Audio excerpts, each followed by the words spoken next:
বরাক উপত্যকার ক্ষেত্রে যদি আমরা আজকের দিনে বলতে পারি যে বরাক উপত্যকা আমাদের যোগাযোগ ব্যবস্থাকে উন্নত করার জন্য মাননীয় প্রধানমন্ত্রী নরেন্দ্র মোদীজির নেতৃত্বে আমাদের মাননীয় আসামের মুখ্যমন্ত্রী ডক্টর হিমন্ত বিশ্ব শর্মা মহাশয়ের প্রয়াসে 4 লেনিং এর কাজ ইতিমধ্যে আরম্ভ হয়েছে।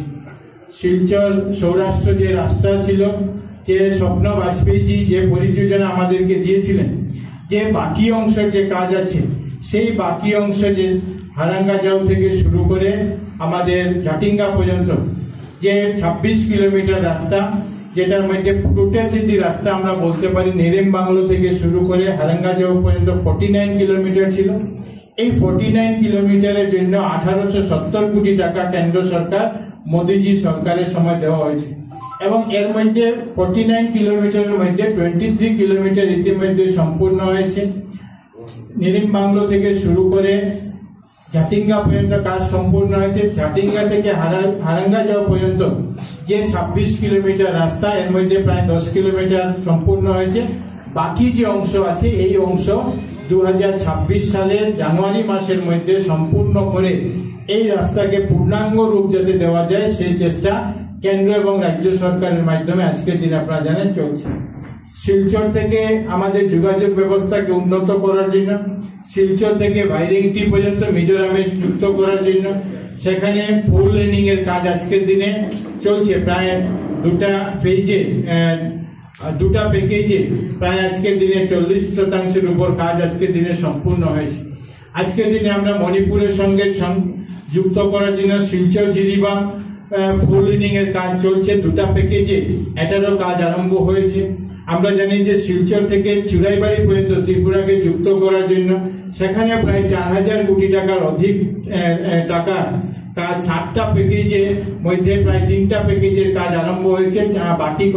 বাকি যে 4টা প্যাকেজ, এই 4টা প্যাকেজের কাজ আগামী কিছুদিনের মধ্যে আরম্ভ হবে।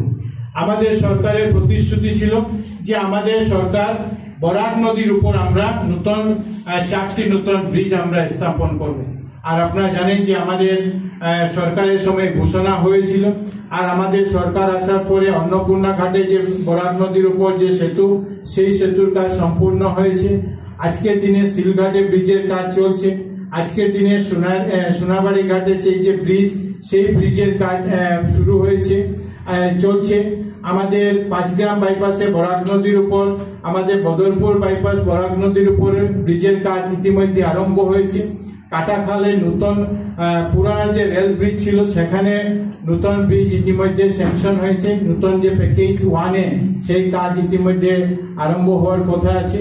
সঙ্গে সঙ্গে আমাদের মধুরা ঘাটের যে ব্রিজ, এই ব্রিজের প্রায় 100 কোটি টাকার ব্রিজেরও আগামী সেপ্টেম্বর মাস থেকে এই ব্রিজেরও কাজ আরম্ভ হবে, যাতে যোগাযোগ ব্যবস্থাকে উন্নত করা যায় সেই পরিকল্পনা আসাম সরকার এবং কেন্দ্র সরকারের মাধ্যমে নেওয়া হয়েছে। সঙ্গে সঙ্গে আপনারা জানেন যে ভারতবর্ষের মাননীয় প্রধানমন্ত্রী নরেন্দ্র মোদীজি আমাদেরকে একটা যোগাযোগ ক্ষেত্রে যে সবচেয়ে বড় উপহার যে আমাদেরকে দিয়েছেন সেটা হলো যে 5 গ্রাম বরাপানি থেকে 5 গ্রাম পর্যন্ত গ্রিনফিল্ড হাই স্পিড এক্সপ্রেসওয়ে, যেটা উনি ইতিমধ্যে কেন্দ্র মন্ত্রিসভা এটাকে অনুমোদন দিয়েছে। আর এটার জন্য প্রায় 23,000 কোটি টাকা কেন্দ্র সরকার বরাদ্দ করেছে এবং আমি মনে করি এই রাস্তা যদি আমরা সম্পূর্ণ করে নিতে পারি, বরাক উপত্যকা সহ ত্রিপুরা, মণিপুর, মিজোরামের জন্য একটা গেম চেঞ্জার হবে। যেভাবে এই রাস্তার পরিকল্পনা তৈরি করা হয়েছে যে মাত্র 100 বরাপানি থেকে 5 গ্রাম পর্যন্ত অনলি 166 কিলোমিটার এটা ডিস্টেন্স হবে। আর বরাপানি থেকে যে গুয়াহাটি সেটা প্রায় 95-100 কিলোমিটার, মানে 266 কিলোমিটার। গুয়াহাটি থেকে 266 কিলোমিটারে আমরা বরাক উপত্যকাতে পৌঁছতে পারবো 5 গ্রাম পর্যন্ত। এবং এটা সুন্দর পরিকল্পনা কেন্দ্র সরকারের তরফ থেকে নেওয়া হয়েছে, যে কাজগুলি আমরা খুব তাড়াতাড়ির মধ্যে এই বছরের মধ্যে এই কাজ আরম্ভ হবে।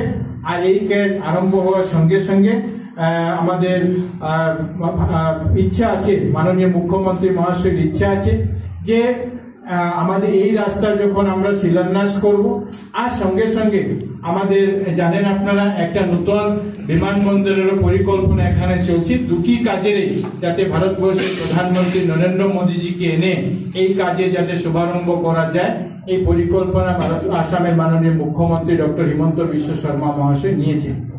আসাম মালা কাজ শুরু হয়েছে।